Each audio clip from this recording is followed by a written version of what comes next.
Hey friends, I'm Asiatu, And I'm Mairi. and together we're the Audacious Autistics podcast. We're both queer, non-binary, intuitive coaches, creating a safe space to discuss everything from autism to astrology, including social justice, intersectionality, and more, living unmasked and out loud. Before we get started with this episode, we just want to take a moment to thank our Patreon family and all of those that have supported our podcast in any way. We appreciate you so much. If you like receiving more personalized content and you're able to help support us financially, you can find the links to our Patreon in the description. Thank you for joining us for this second episode in the All the Things series. Today, we're going to discuss mental health and the stigmas that come with it, which is timely because May is Mental Health Awareness Month. So anytime that we talk about mental health, it's important to keep in mind that all of us have it. It's just like physical health, and it fluctuates in everyone. So if you are struggling, please know that you are not alone. Asiatu and I are both a resource that you can reach out to if you're in need of support. You can also find more resources on our social media platforms. You deserve to be supported, and we love to connect with you. So over the years, there's been more and more people talking about mental health and the ways in which they struggle. So if we compare the mental health stigmas to what it was 20 plus years ago, it's clearly improved, but there's so much more work to do. And so in this episode, we're going to talk about stigmas attached to different mental illnesses, along with other related stigmas and some ways that we are trying to gain more acceptance to the importance of our mental health as a collective. So when one part of our community is struggling, it's a community issue to address. So in this episode, we're going to start the conversation around some common stigmas regarding mental health. Asiatu, where do we want to start today? Do we want to talk about what stigma is, or do we want to talk about the mental health and mental illnesses that we both struggle with? Let's go with the latter. So Okay. Let's talk about our personal experiences with mental health. Awesome. Do you want to go first, or do you want me to go first? Sure, I can start. So yep. Some of the mental illnesses that I have and deal with, I have generalized anxiety disorder, and it shows up in so many different ways in my anxious world. I also have CPTSD. So there's PTSD, which is post-traumatic stress disorder. And then there's CPTSD, which is complex post-traumatic stress disorder. And normally with complex post-traumatic stress disorder, it's a reoccurring thing that has happened to cause trauma. Whereas with PTSD, it's normally just one event. So for instance, PTSD would be, I got into a car wreck and it has given me PTSD. PTSD complex would be more of, I was in an abusive relationship and that has given me PTSD as it was reoccurring over time. So those are the difference in those two, and we'll get into that more in later episodes. But just to kind of get that part out of the way, I know it can be confusing. So generalized anxiety disorder, CPTSD. I also have what was referred to as functioning depression, which is a way to say that I'm passively suicidal, not actively suicidal, and I can mask it well. And, you know, we can talk about passive suicide and active suicide later as well, if we get into that here. I also was diagnosed bipolar, but as I've grown and understood that I'm autistic, it's now seen as a misdiagnosis of bipolar. And it's just that I'm autistic and had never been diagnosed or understood the different ways that my mind works. So that has kind of gone to the wayside. And then I also have disordered eating. So I struggle with binge eating disorder. And then some things that aren't mental illness, but significantly influence my mental health. So PDA, which is pathological demand avoidance, and my executive dysfunction are two things that aren't mental illness, but co-occur with a lot of autistic people and really, really significantly influences my mental health status. So that's kind of an idea of where I'm coming from, talking about my own personal experience with mental health. Thanks for sharing Yes. and being so vulnerable and transparent. Yes. As for me, I struggle with depression, generalized anxiety. I'm sure I have CPTSD, but I haven't actually been diagnosed. But considering all the trauma I've experienced in my life, there's no way that I could not. Yeah. I also have other like neurological differences, like you said, that aren't necessarily disorders or illnesses per se, but just a different way of thinking. So my autism and my ADHD as well has a lot to do with like my depression, and why, like, they're just interrelated. So Sure. an You can't example separate is them. exactly. So an example of being autistic being that we have to mask all the time, and how draining that is for us. If it goes on for a long enough time for me and I experience burnout, it'll trigger my depression. Yes. And it'll increase my anxiety. And I also suffer from suicidal ideation, passive suicidal ideation, when I'm going through my depressive episodes as well. Yeah. To differentiate between passive and active is you have a plan, and you are wanting to execute that plan, to no longer be here. Passive suicidal ideation is more so an overall feeling of not wanting to be here. For me, it manifests as, I just hate it here. I hate the way the world works. I hate how shitty society is, and I really just don't want to be here. Yeah. But it's not something that, I would consider acting on, even though I have in the past. I am a survivor of a suicide attempt in my teen years. So, but I haven't had an episode that bad, I don't think, that I can think of, to the point where I was active. But I have suffered from passive suicidal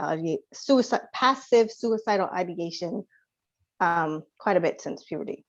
Yeah. And I think it's important to have that conversation. So thank you for going a little bit further into it for people. I think it's something that a lot of people just kind of look over and they're like, oh, this is just what everybody does. Like I know a common one for people is when you're driving and you think to yourself, oh, I could just hit that tree and no longer have to be here. That is passive suicidal ideation. And I think a lot of people just think everyone thinks that way. But if you're listening to this and you're like, oh, I do that, I would just honor you taking a moment to reflect on, why we feel that way. And there's a ton of different reasons, and just kind of not brushing off your own pain, because there's a reason that you're having those thoughts and those feelings, and you deserve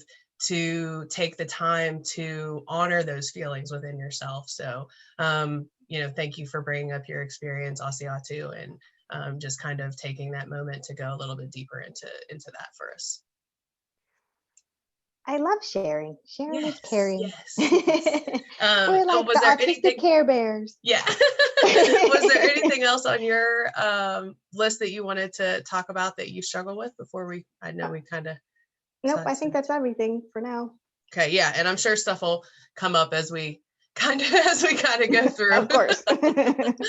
Cool. So that's where we're coming from in this conversation. And before we go any deeper, though, let's just kind of touch on what stigma is, right? So stigma is just a set of negative beliefs, or a mark of disgrace.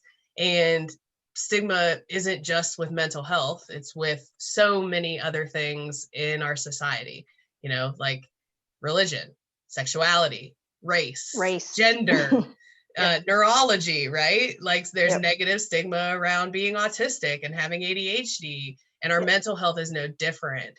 And stigmas, they develop over time. And when we think about mental illness, there's still so much that we don't understand. So a lot of these negative thoughts and beliefs came from a time that we were just purely ignorant about what mental health is. Exactly. And it's so deep set. So let's get into, just a little bit about what stigma is, and how it, formulates within mental health. Was there stuff you wanted to add to? So I just wanted to read a definition Sure. based on Goffman's theory found on Wikipedia. I don't know who Goffman is, and I don't know their theory, but this is their definition of stigma, which actually is really good. Valid. So I'll just say that was just my little disclaimer. I don't know anything about Goffman. He could be, or she, or they could be a completely Let us know person. if they're toxic. Exactly. But as far as their definition of stigma, they're pretty much spot on. So here we go. So they define stigma as an attribute, behavior, or reputation which is socially discrediting in a particular way. It causes an individual to be mentally classified by others in an undesirable, rejected stereotype rather than in an accepted normal one. Yes. And I just thought that was like a beautiful definition. Yeah. And perfect. Stigmas and stereotypes pretty much go hand in hand. They're pretty much bedfellows. So a lot, as Marie said, about the stigma coming from ignorance and the stereotypes coming from previous times where we didn't know or didn't have the information or hadn't been discovered yet. But a lot of the mental health field as a whole is rooted in very ableist, toxic, oppressive ideology. Freud, being one of them, and Carl Jung, were very racist and misogynistic. Other examples are when we believed that, or not we, because men believed that women were hysterical during, menstruation or menopause and were institutionalized for being irrational and, crazy and wild because that's how women are. And, because men didn't understand us, but whatever. Misogyny at its finest. And a lot of that is still residual because, like any other system, when you have it rooted in such, toxicity, all the branches are diseased. So if you don't deal with the root and uproot the tree, no matter what grows from it, the fruit's going to be poison. And as a whole, a lot of the medical health field, even via education of medical therapists, is rooted in ableism and misogyny and racism. So keep that in mind too as we talk through about this and things. And please keep that in mind as far as how you perceive mental health and what, start to question what ideas and what negative emotions and beliefs that you have centered around mental health that have been perpetuated with society and confirmed over and over again, but may not actually be true or may not be the full picture, because there's more information in which we're going to continue to share. So hopefully by the end of this, you'll have more of an understanding of the truth and reality of what it is to be meant to struggle with mental health. Yeah. I think it's, it's so deeply rooted, these negative stigmas with mental health. And, people with mental illness have been seen as dangerous and not trustworthy and weird, manipulative, abusive, and have been shamed for centuries, right? So generations being shamed for these things, being seen as mentally ill. So just within my own experience, right? Like queerness, right? I'm queer. Queerness used to be a mental illness, right? A lot of people still perpetuate that stereotype. That's a lot of, trans people get attacked by people saying that they're mentally ill. So these aren't thoughts that no longer happen in society. They're actively being perpetuated throughout society. And this has come from deep-rooted ignorance around mental health and fear around people that are different than we are. And like many people still think mental illness is weakness and laziness, and that it's their fault or our fault, or that someone that's mentally ill is just looking for attention. Yes, right? I hate that one. Gosh, I hate that one. I see that so much within social media. It is like, absolutely are you kidding ridiculous. me? like Like, of all the ways to get attention, like, I promise you, suffering from mental illness is not one of them. Right. And the attention that we're looking for, if we're looking for attention, is support and resource and love and acceptance. Exactly. You know, all the above. And you know, I find mostly that this ignorant take on mental illness comes from our own internalized ableism. And when we talk about, at the end, we're going to talk about all the ways that we can individually work on helping to destigmatize mental health.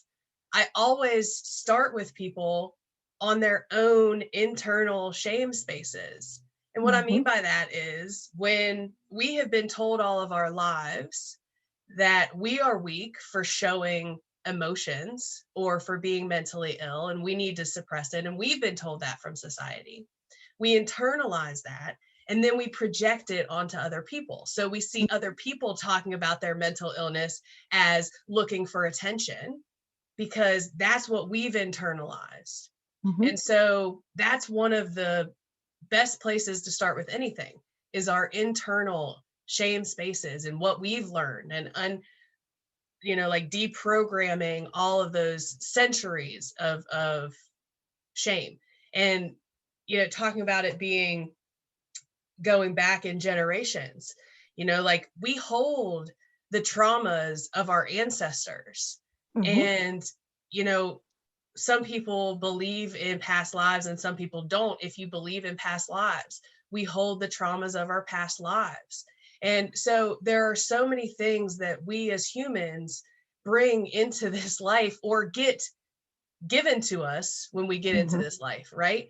The traumas that my family have related to mental health are things that I hold within me. And one of my, as a very young child, before I would have known about mental illness and mental illness institutions specifically, my biggest fear as a child was that someone would think I was quote unquote crazy, and I'm not, and I get put into an institution. Now, I didn't use these words as a child because I didn't know them, but there was nothing in my life at that time that would have made me have that fear. That fear is something that came into me either from a past life or from my generational, you know, like, all women, take us back 100 years, and I'll have to fact check it, but take us back, and we had that hysteria, right? We've got put into mental institutions because of our natural menstruation. That gets carried along, that fear, if it's not dealt with, if it wasn't dealt with by our previous generations, we hold that shame and that fear.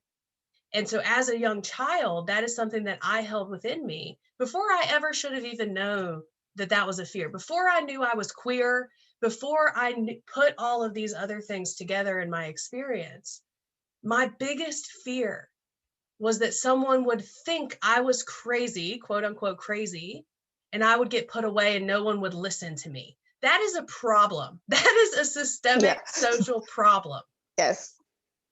If that is a child's biggest fear at such a young age. So, you know, we're carrying all of that within us. So it's deep. So when we talk about some of the things, the ableist words that we say and the stereotypes that we perpetuate, understand that this stuff is generations deep. So we all do it. You know, Asiatu and I hold each other accountable for saying some of these words. So we understand that it's a process. It is deep. It's not easy. It's very deep rooted, and it's not easy at all. And like you said, I still struggle with certain words and certain terms because it's so normalized. And that's the sadness of it, is that it's so normalized. We don't even think about it. Exactly. And I just wanted to say, you know, there's the concept of trauma being passed down from two different sides, or not sides, but two different perspectives. One being, you know, past lives for those who believe in past lives, but then there's also scientific evidence that it is passed down within our DNA. Sure. So, you know, it's a combination of realities. So it's not just, you know, for those who aren't necessarily more on the spiritual side and more scientific, just know that there's scientific basis for it as well. And I think it takes, I want to say 2 to 3 generations, if not more, for it to cycle out. I have to fact check that too, but needless to say, it takes a long time for it to be. Yeah, I to can cycle talk out. about the spiritual side of it, but I cannot talk the facts, so that's another podcast. But but yeah, we could fact check the timelines, but the facts are that whichever way you look at it, spiritually or scientifically, we are carrying generations of unhealed trauma in so many different places. So today we're talking about mental health and stigma, but this goes so much deeper beyond that. So much deeper. Yeah, which is why we talk about things, because it just, it just floods in all different parts of our lives. So so I wanted to talk about a story that I as a child had to deal with when I had what I now realize was burnout from being autistic, and I'm sure possibly at some points were also depression as well. But I know within another major stigma that we had mentioned of mental health, specifically depression, is laziness, and people perceive us as lazy, and lack of motivation and not really wanting, quote unquote, to do anything, or like it's not a matter of want. Like when you're depressed, let me just put that out there. It's not a matter of wants. Like you can have all the wants that you want or just not have any want at all, but that's the whole point. That's part of the symptoms of depression, is that you struggle with motivation and you struggle with basics and hygiene and things like that. So it's not only stigmatizing, but it's also very ignorant and illogical to expect somebody, and ableist, to expect somebody who is suffering a mental illness to not exhibit the traits of that illness. So this whole concept of being lazy was ingrained in me, especially being Black. And in the Black community, it's like we always have to be better. We always have to do more. We always have to prove ourselves. Like we have to be hardworking. We have to be so superwoman. We have to be X, Y, and Z, PDQ all the time. And like, so the whole concept of laziness was very clear within my childhood, and especially when I had depressive episodes, or it was either I was being lazy, or the response was either invalidating, like it's not that bad, or from a religious standpoint, it's a matter of, well, you have to be grateful for what you have, so therefore you have no reason to be depressed, things like that, which is all ignorance, because the reality of the situation is depression is a chemical imbalance. Depression can result from trauma. Depression can be co-occurring with other things like autism. There's so many reasons why somebody can be depressed. It's not just situational, and for some people it is. But to make that blanket statement that all people who are depressed just need to be more grateful is part of toxic positivity, and this mentality of, oh, it's just something super small, just change your perspective, and you'll be better, or you'll be healed, or just have a gratitude journal or whatever. And that's not how mental health works. It's just not. And they can coexist. You can be both grateful for what you have and depressed at the same time. I know that's mind-blowing for some people, but again, me and Marie are so are huge proponents of both and, as opposed to either or. So that the life is much more both and than it is either or. The dichotomies are usually the things that are the most oppressive, and when in all actuality, the fullness of humanity and of individuals is what needs to be recognized, and that's what we're trying to combat. Yeah, so many things that you touched on that I want to kind of skip back to. Toxic positivity is the last thing, so let's definitely tap into that a little bit, because I think that is one of the most harmful things that I see especially within the spaces that I'm in a lot, which are the spirituality, holistic healing spaces.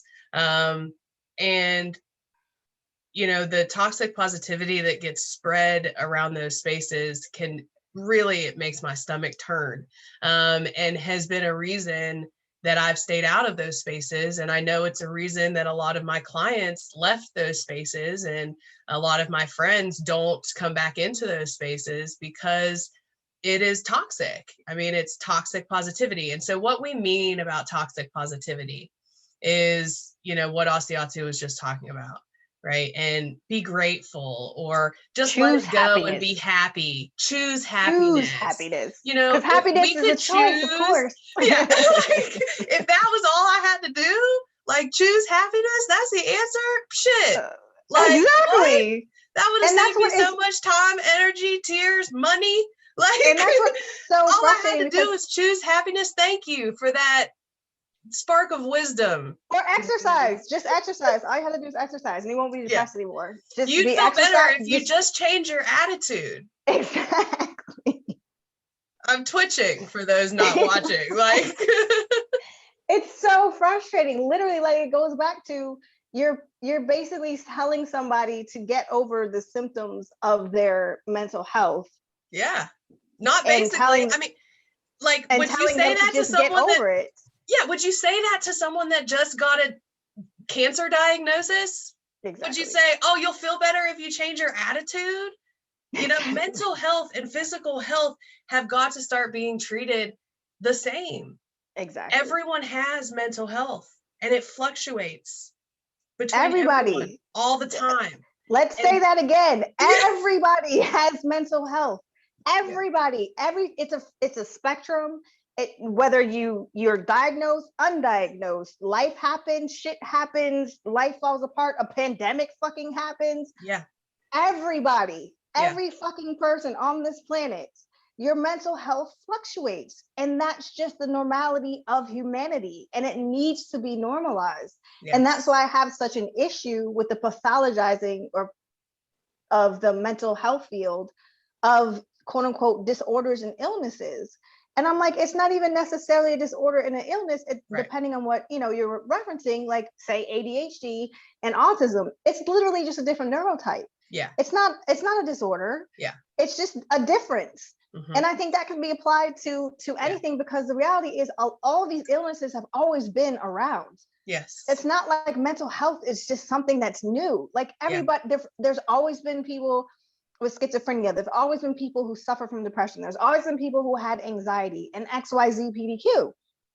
Always. And there always will be. And that's okay. Mm-hmm. And instead of basically telling that person, you know what, your perception and your existence and the way that you authentically are and live is wrong or negatively atypical, is what perpetuates the stigma in and of itself, which is why I say the mental health field is shit. I'm sorry, it is. And I'm not sorry, because it is. There's so much ableism. There's so much that until the system itself that actually diagnoses things has a total revamp and of perspective, instead of pathologizing difference and just accepting it for what it is, and then getting rid of the functioning labels and all that other shit, and just realizing that and having a more full-on picture of what someone's difference is. So if you're literally just focusing on people's weaknesses and you're trying to define them by their weaknesses,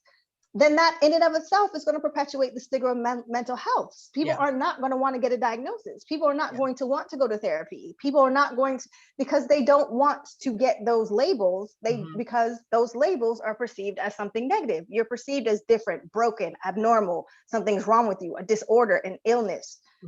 And even the language in and of itself needs to change. Like, that's why, honestly, that's why I became an empowerment coach. And for years, majority of my life, I heard, you need to be a therapist, you need to be a social worker, you need to be a psychologist, literally since I was probably in elementary school, because I have this innate ability to, really read people really well and have an understanding of, sociology and things of that nature. And for a long time, I was just like, that's all nice and good and all, but the system is broken, and I don't want to perpetuate that system, because that system failed me.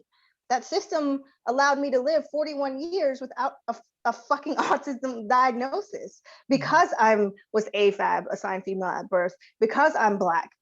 So perfect example of misogyny and racism within it. So, and there's just so much more. So it's just, I don't discourage people from going to therapy. If therapy works for you, if you want to go to therapy and you have found a good therapist, great. But the reality of the situation is there's so many obstacles that exist that prevent people from going to therapy. Yeah. And to flippantly say, because right now there's this buzzword of, people just need to go to therapy, just go to therapy, to flippantly tell people to go to therapy without addressing the systemic issues and obstacles that prevent people from being able to go is ableist at best.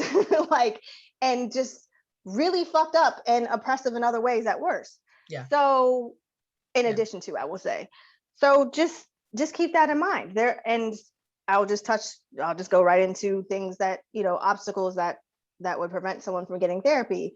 One, therapy is romanticized. It's this idea, same thing with like the medical field. You pop a pill, everything's great. Like you're cured, everything's amazing. That's not how it works. Therapy takes a lot of work. Therapy's hard. A lot of work, a lot of dedication, and a commitment. Because the reality is, nobody wants to start therapy in the middle of therapy and then have to fucking stop, because that potentially makes it worse, whatever it is that you're dealing with. Yeah. So if you're somebody who financially aren't stable, if you're somebody who your home is not stable and you struggle with houselessness, if you're somebody who don't have a stable job, or you don't think that you're going to last at your job, you don't want to make that commitment to start basically unearthing all of these things and all these issues within yourself if you can't put the time and energy, effort into actually resolving those issues. Also, money, obviously, and health insurance, huge factors in people not going to therapy. Also, a lot of people have experienced really shitty trauma from really shitty therapists in which a lot of the times they were invalidated and or ignored. Their families, desires were prioritized over their own, so they lost bodily autonomy. A lot of people were committed against their will and or forced to medicate. A lot of them were told that they themselves, by therapists, which I've had people tell me, that they were crazy and that, they were just totally invalidated and abused by therapists. Again, because a lot of therapists are ableist, because that is the education of the medical health field, is it's rooted in the exactly. And a lot of people have had issues or side effects with medications, and they're fearful that if they go back, that they'll be forced to take medication again. And they are afraid that they don't want that cycle to happen. So there's so many reasons why people choose not to go to therapy. Or lastly, for people who are intersectional and have intersectional needs, it's hard to find a therapist that can relate to all of those things. So people who have gender preferences, LGBTQIA plus, preferences, racial preferences, it's very limiting, and neurodivergent preferences, they're just few and far between. And because if you find somebody who is not neurodiverse and is quote unquote neurotypical, because I don't think there's anybody, I don't even know what typical is, because that's just ridiculous, but for the system purposes, a therapist who's quote unquote neurotypical is going to communicate differently, is going to perceive things differently, and can be very invalidating because of the ableism in which they were.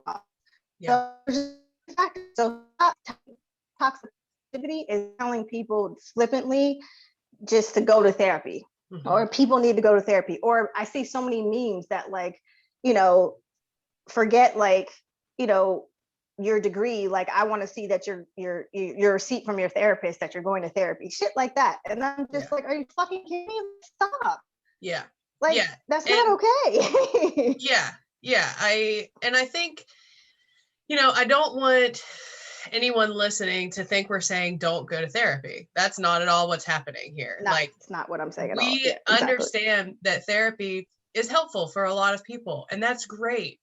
But we also have to understand that it's not gonna helpful for a lot of people. And it shouldn't be, it can't be what we tell everyone is the answer. because then again, we're just putting people in boxes and we're telling someone this is the answer. And then when that doesn't become the answer, that gets internalized as a me problem. I'm the problem because they told me therapy would help. And now I've gotten to therapy and I had a therapist that didn't understand me. We didn't communicate the same way. And I failed at therapy, so I'm a failure. And it just continues to perpetuate that negative stuff that so many of us deal with. And, you know, toxic positivity contributes to the negative stigmas in that way of downplaying the severity of mental illness. And you can't just think it away, hope it away, pray it away, manifest it away. That doesn't work that way. And I'm laughing because I hate that manifesting. Like, it's just that word just literally just makes me so angry. Yeah. So again, in the communities and the spaces that I'm in, manifesting is one of the things that I see all the time. And it's something that I'm continuously reminding people comes with privilege. You know, I will never forget the first time one of my very, very wonderful Black friends said to me, is it manifestation or is it white privilege? And it set me down so hard that it is so true. It's so true, you know, like, and so I will just leave that with you all that it can't be manifested away. And promoting it is harmful, period. And that falls into toxic positivity. And if you're lucky enough not to struggle with mental illness, or you're privileged enough to have the resources to be supported in therapy or in other ways, or if you just want to ignore your emotions, that doesn't mean that I can do that or I want to do that. And so saying things to me like, just be happy, or think of all the good things in your life. I do think of all the good things in my life. And that's why I'm functioning at the level I'm functioning at. But I don't need you to tell me the answer when you're not listening to what my problems are. And so we could go on and on about toxic positivity. I know. I would just also say another aspect that's a huge obstacle is that what people don't take into consideration is finding a good therapist is hard as hell. Yeah. Finding a therapist that matches your needs and who you are is hard as hell. But also it takes energy to do that. So the likelihood that you're going to find a therapist that's a good fit the first time around is very rare. So it's a trial and error. And so most people have to go to at least 2, if not 3, if not 4 different therapists, if not more, to find the best fit. And if you're already in crisis, or you're already struggling and you're depressed or have CPTSD or anxious or whatever the case is, or struggle with autism or have executive functioning disorders, to put that much effort into it, they just don't have the spoons. They don't have the energy. They don't have the time, and they don't have, it's just not, they just don't have access to be able to do that. And then with every person or therapist that fails, it just makes it that much harder to keep going to try to find someone that works. Because again, like you said, it's internalized as what's wrong with me. Like, why can't I find a good therapist? Everybody's talking about how to go to therapy, how easy it is, how they have a therapist. So that must mean it's me, it's my fault, there's something wrong with me. Again, perpetuating the stigma of mental health. And like you said, I'm not saying that therapy isn't helpful, because it is for some. It works for quite a few people, but there's also a whole other side of people that it does not work for. Yeah. And to be honest, that's why I became an empowerment coach, because I wanted to become a person that I needed, that I could not find. Yeah. And so that's why I started this whole journey. And that's why I became a coach instead of a therapist, because I realized that was the best fit for me and how I could help people. And I feel like a lot of the people that therapy tends not to work out for are people who are neurodivergent, ironically. Well, and I think I think that makes sense, because up until, so many people that are neurodivergent struggle with mental health because we're in a society that doesn't understand or accept our neurology. So, a lot of the times people that are neurodivergent struggle to get through education systems and the schooling systems. And so we struggle to get to the places of a therapist. And so there's less of us that have gotten into those positions. And I'm so glad that, you said what you said about this being the reason that you're an empowerment coach. I mean, same exact thing. Like, I have had therapists that I absolutely adore, wonderful people, and they have helped me, but they didn't get me. They didn't see me in the way that I needed to be seen, and the way that everyone deserves to be seen. Like, I, as a healing guide, so there are so many different things that it can be called. And I think that is part of one of the important things if you are looking for a therapist or a guide or a coach. I think it's really important to recognize what things and verbiage that those people use. You're allowed to interview someone that you want to be your therapist or your guide or your coach. You can look at their stuff online now, you know what I mean? And I call it a healing guide. I'm a healing guide, an intuition coach, a mentor, empowerment coach. There are so many different options that are coming available, but it's so much more difficult for people that are in oppressed communities, neurodivergent communities, Black, Brown, Indigenous people, melanated people of color, like all of the different oppressions, trans folks, and so I think it's important to recognize that just because someone has in their profile that they're a coach or a guide or a healer or whatever other words they use, doesn't discount the work that they've put in, the experience they have, the knowledge they can provide, the support and resources they can offer. Yes. Yes. Say that again.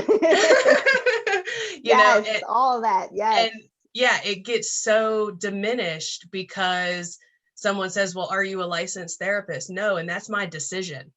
Exactly. That is my decision to not be. Not I don't want to be a part of that fucked up system. Right. And so I think that's important. So I'm so happy that, you kind of went into that conversation, and, you can find more about this on our separate profiles, obviously, as well. But it's important when you're looking for support that you recognize that there are starting to be more options, and that you start shifting the way your mind works so that you start taking care of your own biases around therapists and therapy, because there's so many different ones, right? Like we put therapists up on a pedestal, but also we have a negative stereotype around going to therapy. So it's such a nuanced topic and conversation, which is why we're just starting this conversation today. Like, there's no way we could go into everything that we want to talk about. But I also just wanted to add, to piggyback off of what you said, I'm starting to see, sadly, that hierarchy that you were speaking to, as far as pitting together coaches, intuitives, healers versus licensed therapists. And it drives me crazy. See, there we go. Perfect example of ableism. Drives me crazy. Ding, ding, ding. Not okay. Not okay. Again, like I said, still working on it. But I was just going to say that. Yeah, I was just going to say that the pitting of us against each other and invalidating, like you said, non-traditional, helpers or support is rooted in ableism and classism. And and just that whole mentality of the education system being, the be all end all, without taking into consideration how toxic the education system, again, because it is a system, is, and how, they educate therapists. So basically, ultimately, do what helps you the most, do what resonates with you personally. Don't allow other people's perceptions to invalidate what you feel, what works for you, whatever the case is. You are your own best, advocate, and you best. So just keep that in mind. And, if traditional therapy isn't working for you, why not? What do you have to lose? Why not be open to other means of support via like a coach or other people? If regular therapy isn't working for you, you're not the problem. Yes. Like you are not the problem. It is failing a lot of people. And it's a system that hopefully, I see so many times on social media, both ways. So it's not just therapists to coaches and guides, etc. It's also the other way, the pinning each other against each other. And it's not doing us any good. Like therapists and the therapy setting have good things to offer. And I think it's important that we learn and we take those good things, but we stop discounting everything else, right? It's an and. Yep. So again, Asiatu and I are always talking about both and, yep. Like there can be an issue with something and it still have a lot of positive things that we can learn from and grow from and work with. So, a lot of times I see one side or the other saying this is all bad, there is nothing good to be offered here, this is all a scam, whatever. Like, no, that's not the case. So I just would urge you and invite you to see the full nuance of the situations, opposed to that very polarity way of thinking, either or, and come into that kind of both and conversation. Yeah. Speaking of hierarchies, I was just going to say that that's one of the manifestations of ableism in the mental health fields and industry are different hierarchies. And I basically broke it down to 3 different kinds. The hierarchy of therapists being up here and clients being down, or patient being down here. Yeah. And it's like the therapist knows better, the therapist knows best, the therapist has control, the therapist can override your autonomy and your wants and your desires. And it's just an imbalance. Just the system in and of itself is rooted in imbalance. And that's one of the many reasons why I had issues, especially going through therapy and puberty, is that I'd felt misunderstood and invalidated and unheard because they had this mentality, oh, I've had all this education, I know what I'm talking about, I'm an adult, you're a child, you just need to listen, blah, blah, blah. Mm-hmm. And I'm like, fast forward 41 years later, and I'm like, y'all didn't know what the fuck you were talking about because you didn't see it. And I've had multiple therapists. Yeah. And so it wasn't just 1 or 2, like I had multiple therapists in puberty. So the hierarchy of therapist and patient, the hierarchy of disorders or illnesses, quote unquote, and then the hierarchy of function levels, support needs. And we are going to talk about and focus more so on the second one, which is the hierarchy of disorders and illnesses. Yeah. And there's a stigma of cluster B, specifically cluster B personality disorders, and you can take it away. Yeah. So we're just going to touch briefly on this, and then we've talked about getting into maybe having a bonus episode where we dig a little bit deeper into some of the cluster B stigma stuff. But basically what that is there's a group of personality disorders, and they're clustered. So there's cluster A, cluster B, and cluster C.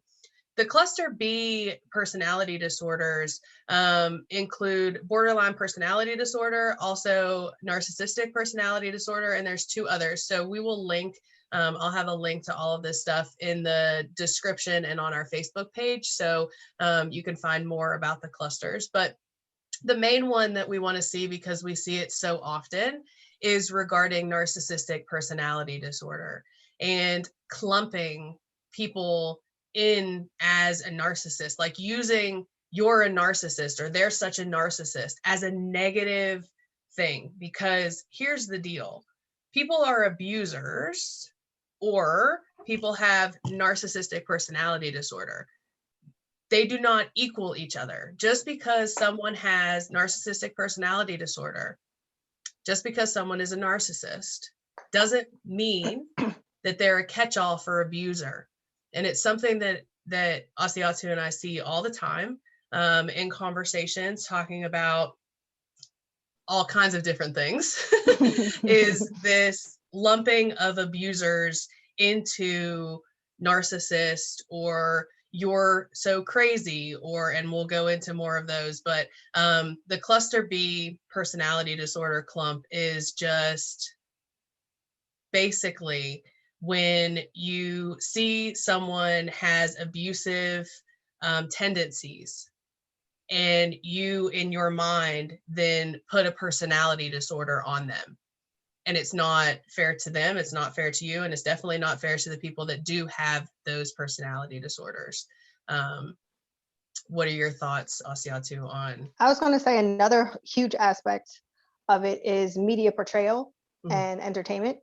A lot of cluster B personality disorders are portrayed as masterminds, like you said, abusers, also murderers. You know, people who are torturous of other people. It's always within a negative, you know, stigmatized perception, which clearly doesn't help, you know, the portrayal and of who they are. And the reality of the situation is, this is one of the things that I really want people to sit and ponder. I don't know anybody that can honestly say, or not, I won't say I don't know anybody. I'll say I know very few people in this world can sit up there and say that they have never, ever in their entire life, hurt somebody else, whether knowingly or unintentionally, or that, you know, I forgot what the other one was. But anyway, so my point is, we've all done things that, or that hasn't done anything that they may or may not, you know, regret, or not necessarily regret, but would have done differently had they known better. And the reality is, especially when we're growing up, especially when we're trying to figure out who we are, especially when we're trying to deal with our mental health, the intersectionality of all that we are, whether it be Black, queer, whatever, it's a lot.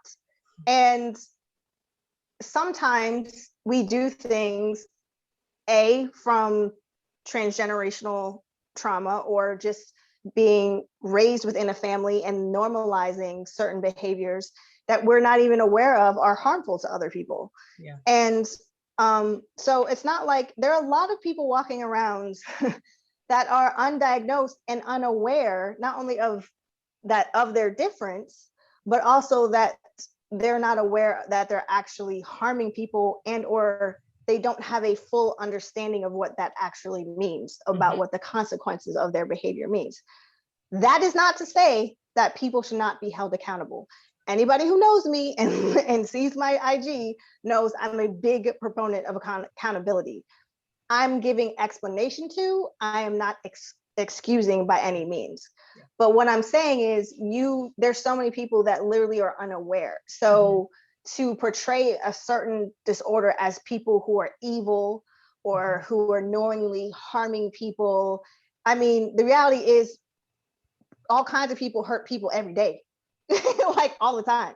Fucking like billionaires, I'm sure a lot of them have, you know, hurt, or just in the essence of being a billionaire or a multi-billionaire, you exploit other people, but they're not, you know, they're not perceived necessarily as someone who's evil and a mastermind, but you literally have to be to make that much money to hoard it from people. Like you have to be a mastermind to do that. Or people who are in corporations, or people who, you know what I'm saying, who perpetuate, you know, the abuse of others, or, you know, systemic racism, or takes the land away from indigenous people. Those are evil people from the fact of their actual actions, not by the type of who they are. So my whole point is, shift your perspective of what you perceive as quote unquote evil, and what you associate with it, because there are a lot of human traits outside of mental illness that exist that are toxic and aren't helpful to people. And it's not fair to just associate that with mental illness, because it perpetuates the stigma and prevents people from actually getting help. So again, like, just ultimately, we all have positive, negative, and in between. We all have a spectrum of who we are. We all have a spectrum of our past. We all have a spectrum of our mental health. We're human. So unless you're a fucking saint, like, and even saints in and of itself that's a whole other issue, but religion in and of itself is problematic. But I'm just saying, like, just it's not fair to condemn certain people based on, you know, a mental health struggle. And like I said, it's totally okay and should be valid to hold people accountable in certain circumstances, but it's just not okay to walk around and judge everybody. And historically speaking, mental health is always growing and evolving. So as we had said earlier about how, you know, a lot of things that we now know, you know, that were previously demonized or condemned is just a natural way of being. I guarantee you in the next 30, 40, 50, 60, hundreds of years, that there won't be a stigma of, or the categorization of mental illness will be completely transformed and different, and a realization that it's just a difference and not an illness or a disorder. It's just a different way of being. And this whole concept of equating it to something negative is what perpetuates the stigma and what prevents people from getting help. Also, just know you never know who has what diagnosis, especially if you're posting on social media. Yes. So if somebody sees all these things about how narcissists are abusers and narcissists are evil, and you might be a narcissist if, and it lists like 10 negative, really shitty things, like, how do you think that would make someone feel who has that diagnosis? Yeah. And people don't stop and think about that reality. You never know who's watching. You literally don't know who's reading your stuff, and you don't know who hears it. You don't know whose family member has been diagnosed, whose partner has been diagnosed. Also, narcissism is at the root is trauma. Trauma creates narcissists. It's not that they were born that way. They trauma happened, and then as a way to cope with that trauma, that's how narcissism became to be. Again, I'm not excusing their actions by any means. I'm just giving you information. Right. Well, I think it's important information to have, especially because one of the things that we talk about most is the importance of both and. And in order to have that type of mindset, you have to be able to see multiple sides of the picture, you know, like, yes, they've had really, really terrible trauma done to them, and now they're perpetuating that onto others, and that's not okay. But neither is this. It's both, right? Exactly. And it's not an excuse, it's an understanding, which I think is, you know, totally valid. So I hear you. And a recent study found that narcissists are driven by insecurity and not an inflated sense of self. Yeah. And it just came out, I think, in March, if I'm not mistaken, but you feel free to Google it. It was just within I was going to say within the last couple months. So yeah. And so just, again, perfect example of how, as you know, our concept and perception of mental health is forever changing and growing. And I think, you know, with more time, people will realize that, you know, a lot of the stigma and the preconceived notions of the quote unquote negativity of these illnesses will fall off, because they'll understand that it's not that simple. We're nuanced, and we have so much more to us, and nobody's perfect and without fault, and, you know, hasn't hurt people. And, you know, there are very few people that exist in the world that can say that they literally haven't hurt anybody. Yeah. So life happens, shit happens. And again, it prevents people from getting help. Ultimately, like, the stigma prevents people from getting help. So you have people who are suffering and who are perpetuating a lot of what they knew from their trauma onto other people, which means that you're preventing them from getting the help that they need to have an understanding of who they are, to stop that. So you're creating an environment in which the cycle just continues over and over and over again. And as a community, we need to understand that and take responsibility. Mental health is a community issue. It is not an individual issue. It's not just a systemic issue. It's a community issue. So instead of perceiving people in such a negative light, we need to stop and pause and say, how can we help? Yeah. What can we do to help these people? Because they are human, and that they deserve to have empathy and understanding, obviously, to the extent in which you're able to give without sacrificing, you know, your needs and your safety. But generally speaking, this whole perception just needs to change, and it needs to shift. Yeah. Stop sharing them shitty ass memes, god damn it. Yeah. Whew, I know. Some of the stuff that goes around is just rough. So yeah, I think it starts obviously with everything starts in our own backyard and our own internalized beliefs and understandings around things. So I hope that as we've discussed this stuff, light bulbs have gone off for you guys as well as you're listening and having these conversations. And, we're going to end here with some of the ableist words that a lot of us say and some of the stereotypes we hear a lot that are harmful. And then we're going to get into some of the things that we can do, each of us individually, to kind of help destigmatize mental health, because again, all of us have it and it's fluid. That's the other thing about mental health and the stigmas around it. Mental health changes. Our status with mental health changes. We are not our actions. Okay. And so there's this, we are to be held accountable for our actions, of course. Again, not excusing them, both and, right? But my husband had reminded me of a quote from the most recent movie, The Joker. And it's, the worst part of having a mental illness is people expect you to behave as if you don't. And so, there's this misconception, and it all goes into what we've just been talking about, right? We've got to change the system. We've got to understand that people's actions are telling us something. Right. And especially as autistics, a lot of times people, especially if we're not vocal, like we're non-speaking, people say they can't communicate, but communication happens in so many different ways, and our actions are part of that communication. And when mental illness gets such a negative stigma, we are less likely to show our true actions. We mask our depression. We mask our mental illness, just the same way that autistics mask their autistic traits, because they're not accepted. It's a negative stigma. And so people don't get the help because we're masking, right? I remember as a teenager, I was struggling in so many different ways. And when I was in high school, I would come home from school and I had been masking all day my mental illnesses, my undiagnosed autistic traits, etc. I was masking. My mood swings were acting up.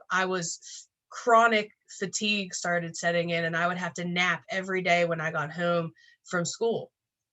And I'll never forget my mother accusing me of being on drugs, when really I was struggling with my mental illness.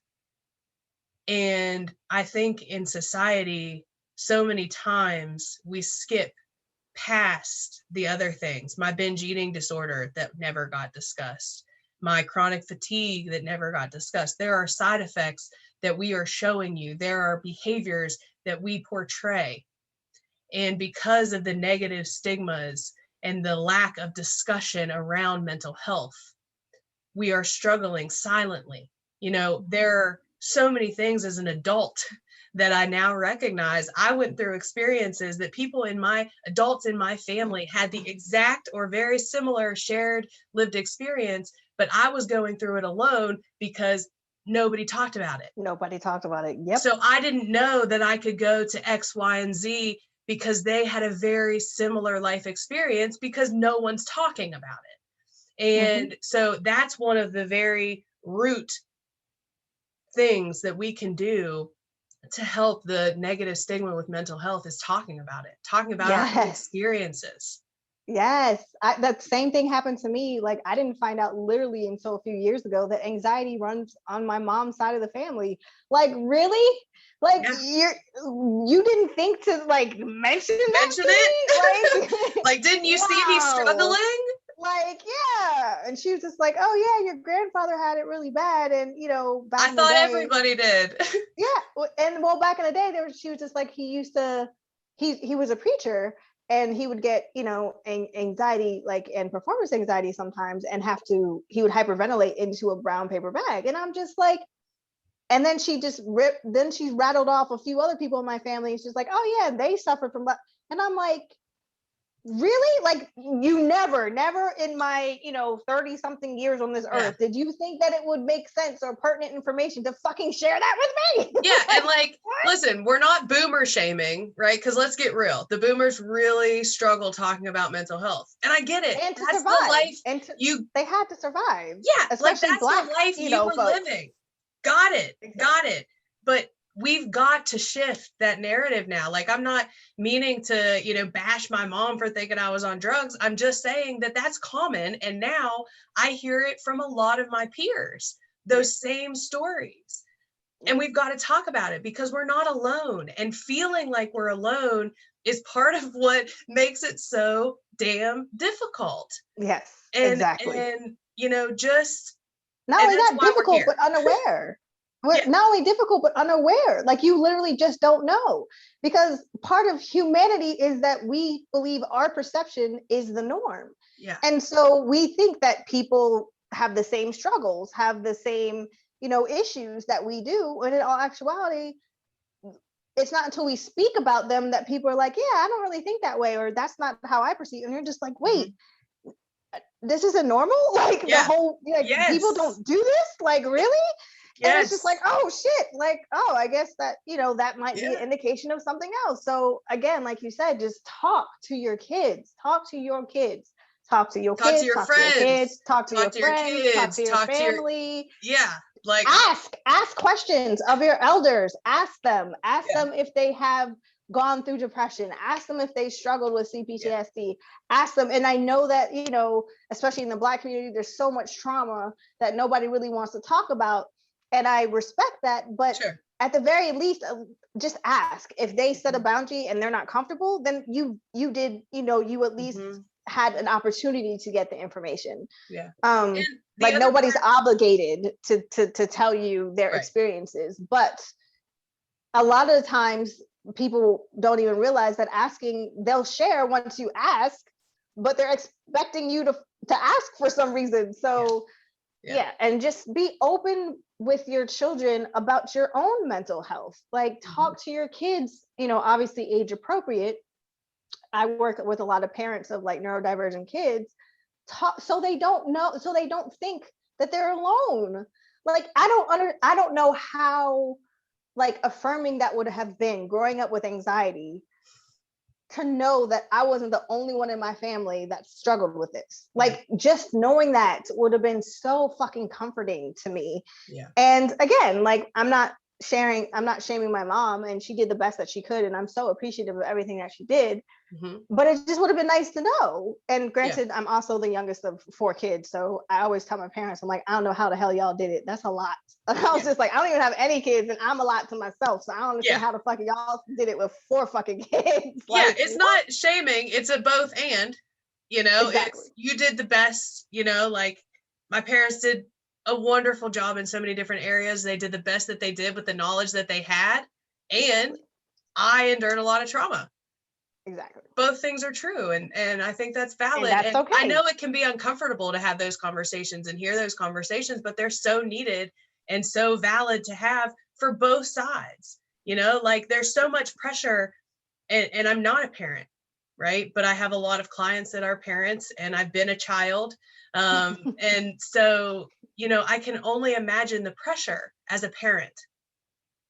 So I know that there's a lot. And part of this conversation is taking off some of that pressure. Like, you're going to make mistakes. There's going to be things that are wrong.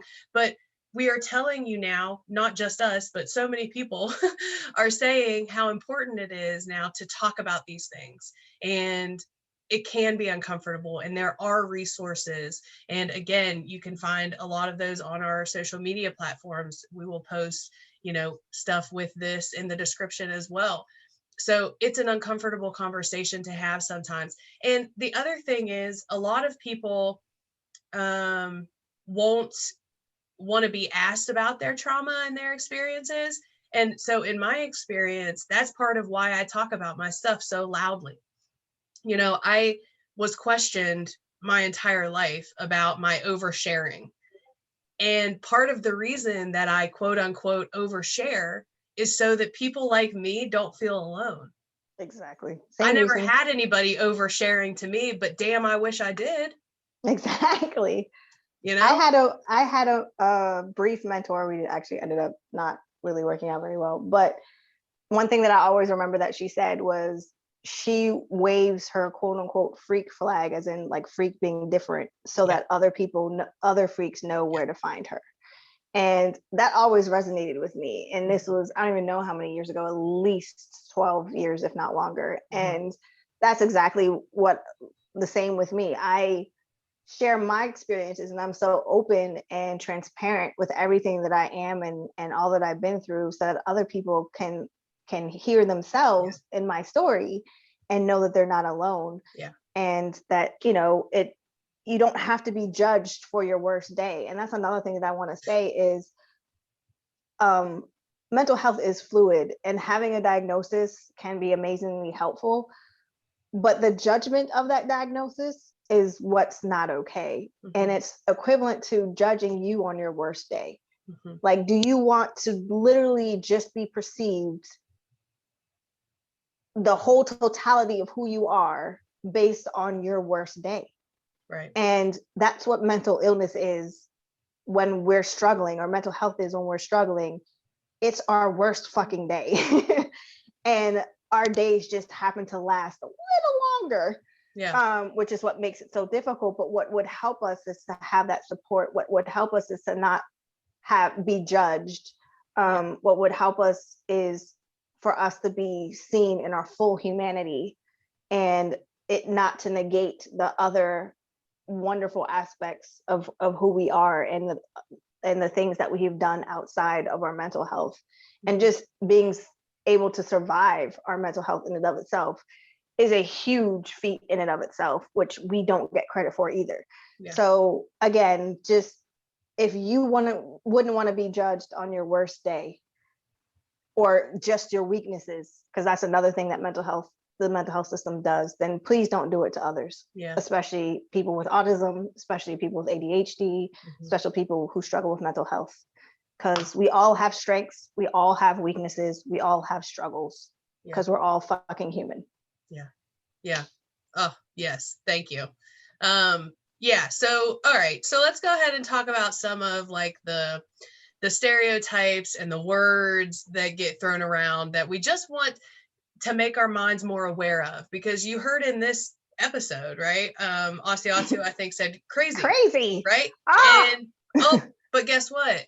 They were aware of it. So the next time it gets easier to catch it before it comes out, right? So awareness is what we're going for here. We have to start somewhere. So, you know, this is something, just some verbiage that gets thrown around in all kinds of different areas. I know autistics hear it all the time, but for mental health purposes, everybody gets anxious is something that is harmful and damaging. And I hope that it never comes out of your mouth again. Like, everybody gets anxious at some point. Okay, that is not helping. That is not helping. Or everybody is a little bit autistic. Okay, No. that is not helping, right? If you say crazy, or, you know, oh my God, that's so crazy, and it's usually something negative, or oh my God, they're so crazy, or they're so crazy, or they're so fucked up, or they're so toxic, blah blah blah.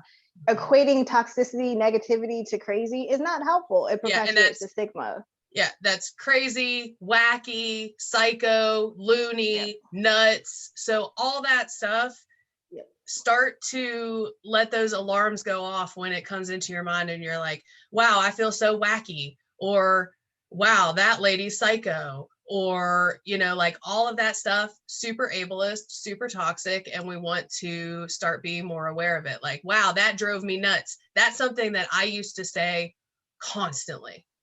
I still struggle with that. Like, that drives me nuts, or you drive me nuts.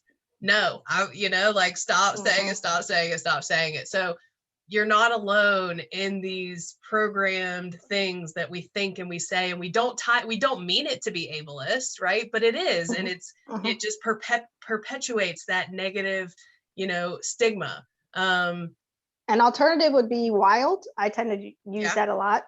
I say silly a lot. Yep. And another one is stupid, dumb. Oh my God, she's so dumb, or oh my God, they're so dumb, or oh my God, that's so stupid. Really ableist. Really ableist. I say ignorant instead. Yep. Me too. Or brainless. I use that. Or I use ignorant a lot because inconsiderate. Yeah, because it also then makes your mind start to think about what it is you really are trying to say. Exactly. Right. Which I actually love, because I love the challenge. Same. So it starts to, and it changes the way you think of things. When I started thinking about, using ignorant, using it correctly, then I started to realize, like, oh, if somebody calls me ignorant, that's not a negative thing. That's just a thing. I'm just ignorant about that thing. And that's a fact. Exactly. And that's okay. So it changes the way that you start to think about things, and the way that you start to correlate words together, and words matter. I mean, we're going to do a whole subset about words and how important they are, but this is kind of a preview. Another thing that I hear said a lot, and is about OCD. So, I was so OCD yesterday, I had to clean my bathroom. Like, okay, hi, that's not OCD. So let's not pretend that we have things that we do not actually have. And bipolar too. I hear that often. Yes. Oh my God, you're being so bipolar. You're being so bipolar. Like, or even to the point of, like, you're talking about something that you really, really love, and you say, oh my God, I'm obsessed. Okay. So if you're not actually obsessed, it's harmful to then use that as a catch-all phrase. So it's so much. And I understand that a lot of people that are listening are probably like, oh my gosh. And it's okay. Or schizo. I wanted to throw that out there. Schizo. That's another one. Yes. Calling or referring to anyone or anything as schizo, super problematic, super ableist. So, anything else that we didn't, like mental, like they're so mental, any of those, negative stereotype words that you would use, just start kind of being aware of when you say them, and just making a note of it, so that next time that thought, continues to come, and then eventually you're able to catch it before it comes out, or not even think about it anymore. And it just has been changed in your mind. And the other thing is talking about that. So like Asiatu and I are aware that there are things that we struggle on, but we want to do better. Same thing with Curtis, my partner. He and I are very familiar with the fact that we want to do better with a lot of things. So when he hears me say something, or when Asiatu hears me say something, I don't get offended when they correct me, because I want to do better. And that's because we've talked about it, and it doesn't come off in a negative way. So again, having these conversations out in the open makes it a little bit easier for us to work together and smash the stigmas, together as a community. I like that. Smash the stigmas. I like that. Yeah. So other than words and being aware of what we're saying, let's talk about some of the other things that we can do that can reduce the stigma around mental health. Yeah. Okay. I just wanted to give other examples of the stigma that people might not equate to the stigma. Yeah, perfect. One of them is when you see like a houseless person and they're talking to themselves, and they're not, necessarily making sense, but they're clearly struggling with mental health. How does that make you feel? And what judgments do you pass on them? Are they lazy?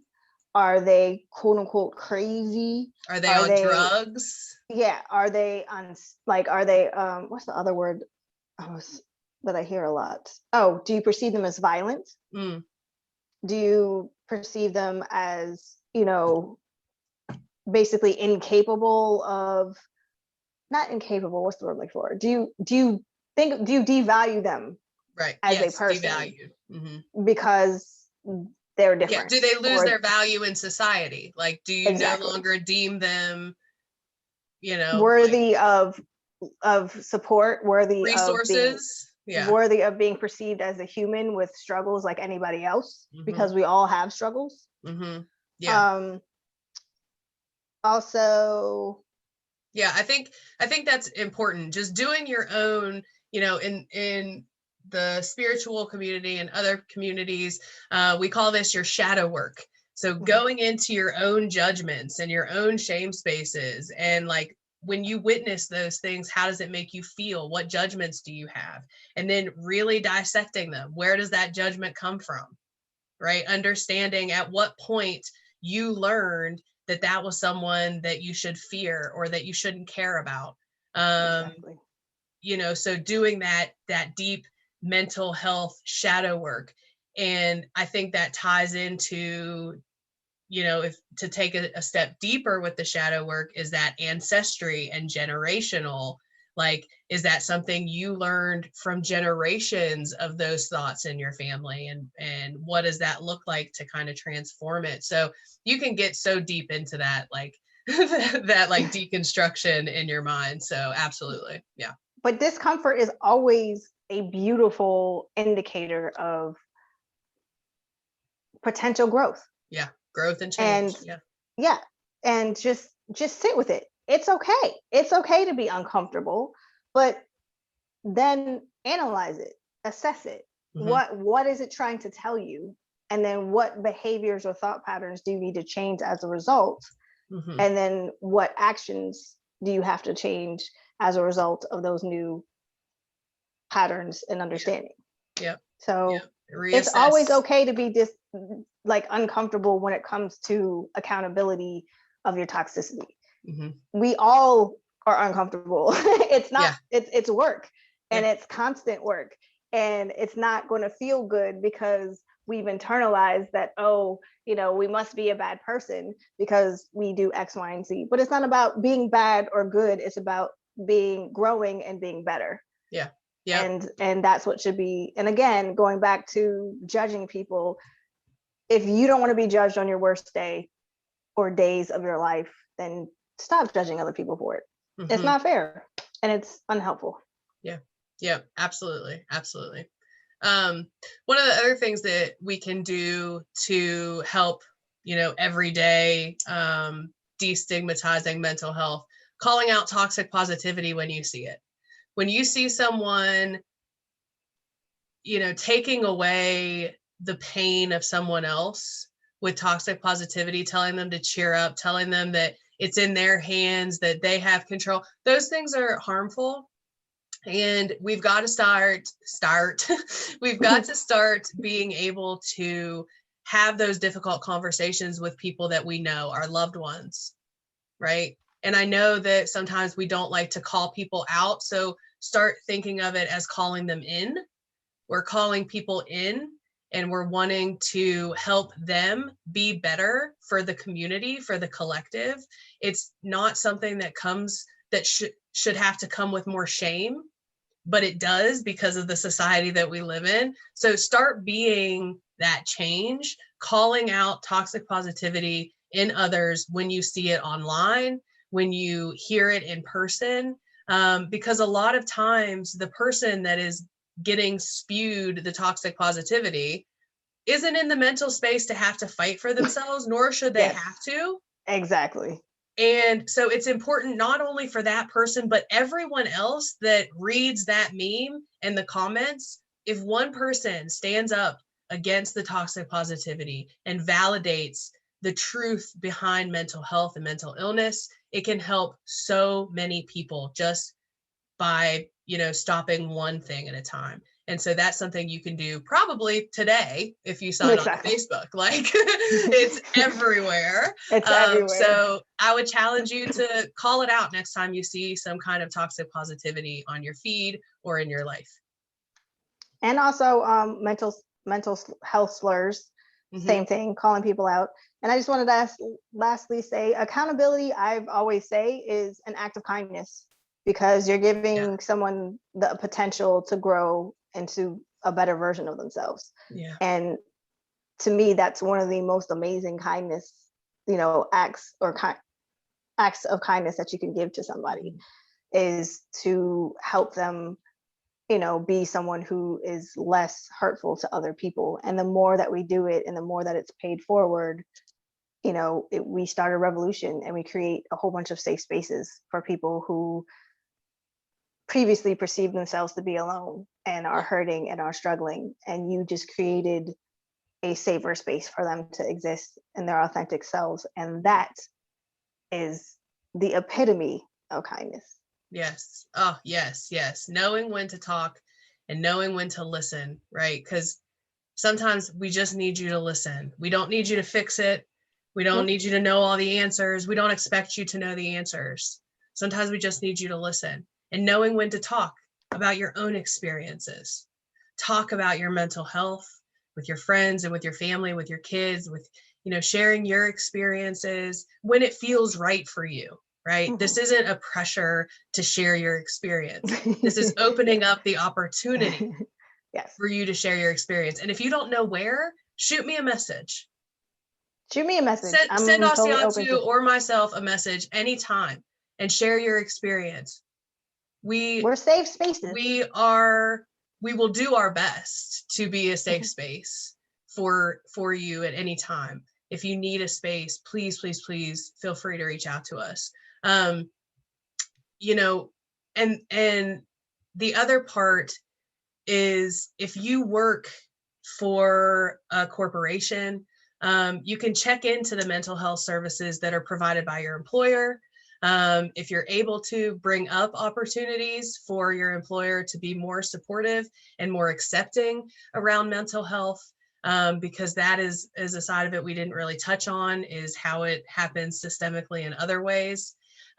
So being aware of that, and then also not supporting people, TV shows, movies, etc., that perpetuate harmful, negative mental health stigmas, because Law and Order is one of the worst. Yes. One of the fucking worst. Yes. Law and Order, yes. From an autism perspective, The Good So Doctor.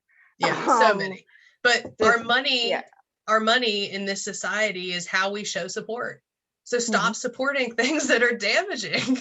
Exactly. That's one of the, should be easy, right? But I know even for myself, like, I still buy from Amazon and I feel bad about it. And I know that I've stopped a lot more than I have, but there are still times in this society where financially I have to get it from Amazon, you know what I mean? Or there are different situations, but when you can, being more aware of making choices that are less harmful to people and to the collective as a community.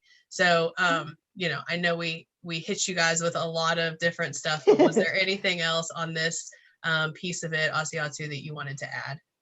Nope. I think that's it. I think we covered everything. Good. Well, thank you all so much for being here for this episode, All the Things Mental Health Stigma. We release new episodes monthly, but if you want to receive more content, business, bonus episodes, one-on-one communication, or you just want to help support us, we would love to have you join our Patreon. You can find exclusives there, merchandise, bonus episodes, and live interactive chat forums. You can find us on social media at audacious.autistics or email us directly at audacious.autistics@gmail.com. Please be sure to share your stories and questions with us on social media. We love connecting to our community. Thanks again for being here. Thank you, Mairi, for just being an awesome friend and co-host. And bonus Patreon episode entitled Bold, Beautiful Boundaries is coming out May 26th. Yay, so be sure to see us there. Be sure to see us there. And if you haven't already, feel free to join Patreon so you can receive it. And if you already are a Patreon supporter, thank you so very, very, very much. We definitely appreciate you so much. Yes. And the other thing about, one more thing now that we're talking about Patreon that I wanted to add. If you aren't able to join our Patreon financially, but there's videos that we put out that you're interested in or you would find helpful or useful, please reach out to either Asiatu or myself, and we will figure out a way. I don't want finances to be a barrier. Agreed. to getting the information. So if you can't support us, but you're interested, if you can't support us financially, but you're interested in the videos, please be sure to reach out to us and we will figure out a way to make it happen so that you can get into that piece of the community as well. We're all about community. So yes, so lastly, join us in any way. Just always live unmasked and out loud, and we will catch y'all next time. Yay!